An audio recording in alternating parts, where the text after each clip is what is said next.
अस्सलाम वालेकुम रहमतुल्लाहि वबरकातुहू। आज हम मस्क नंबर 2.2 का सवाल नंबर 8 हल करेंगे, है ना। तो सवाल नंबर 8 में दिया है 3 लगातार सही आदाद इस तरह लिए गए हैं कि अगर उनको बढ़ती हुई तरतीब में बिलतरतीब 2, 3 और 4 से जरब करके क्या करना है, हमें जमा करे तो हासिल जमा क्या मिलता है, हमें 74 होता है ना।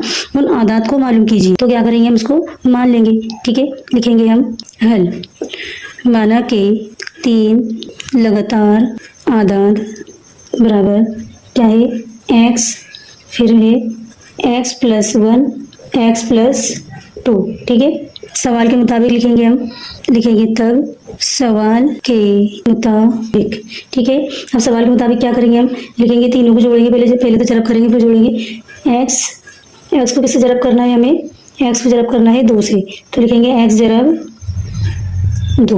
ठीक है, फिर प्लस करेंगे, फिर ये दूसरा अदद लिया हमने x प्लस 1।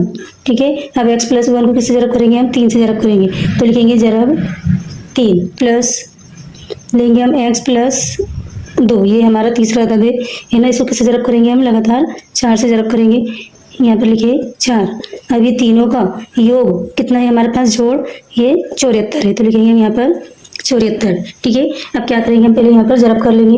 ये इसके जरब में है, ये इसके जरब में है और ये इसके जरब में है। ठीक है, लिखेंगे यहाँ पर 2 एकम 2, मतलब क्या हो जाएगा, ये 2x, फिर प्लस ये 3 का पाड़ा पहले हम 1 में करेंगे, 3 हो जाएगा 3 एकम 3, फिर 3 का पाड़ा हम x में करेंगे, तो क्या हो जाएगा, ये 3x, और यहाँ पर क्या है प्लस का निशान 3x, फिर ये प्लस का निशान, फिर ये 4 का जरब पहले हम 2 में कर देंगे, तो हो जाएगा 4 और 2, 4 दूनी 8। ठीक है, फिर 4 का पाड़ा x में पढ़ेंगे, तो हो जाएगा 4x बराबर कितना हो जाएगा, 74, है ना।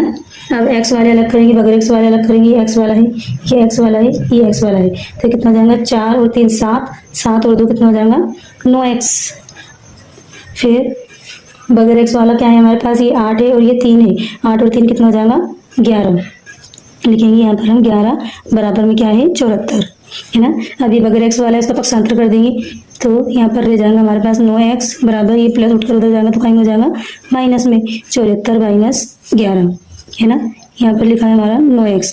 अब 74 में से 11 को माइनस करेंगे, 4 में से 1 जाएगा, बचेगा 3, फिर ये 7 में से 1 माइनस करें तो कितना हो जाएगा हमारे पास 6, है ना। अब इसके बटे में कुछ नहीं है तो क्या है 1, तो ये हो जाएगा 9x बराबर 63 बटे कितना हो जाएगा 9। अब देखो ये 9 के पारे से पूरा क्या हो जाएगा, डिवाइड हो जाएगा, तो 9 एकम 9, 9 7 63, और ये हो जाएगा बराबर 7। तो x की वैल्यू क्या मिली हमको 7। अब क्या करेंगे, हम जो हमने माने थे उसमें x की वैल्यू को रख देंगे। लिखेंगे हम पहला अदद बराबर क्या है x क्या था हमारे पास 7, दूसरा अदद बराबर कितना है x प्लस 1, ये हो गया x प्लस 1, है ना। अब x की वैल्यू है हमारे पास 7, तो बराबर करके लिखेंगे 7 प्लस 1 बराबर क्या हो जाएगा, ये 8। फिर तीसरा अदद बराबर x प्लस 2 बराबर, ये x की वैल्यू क्या है हमारे पास 7 प्लस 2 बराबर कितना हो जाएगा 7 और 2 9।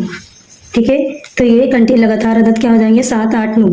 लगातार आदाद बराबर कितना है 7 8 9, 7 8 और 9 है, ये हो गया हमारा आंसर।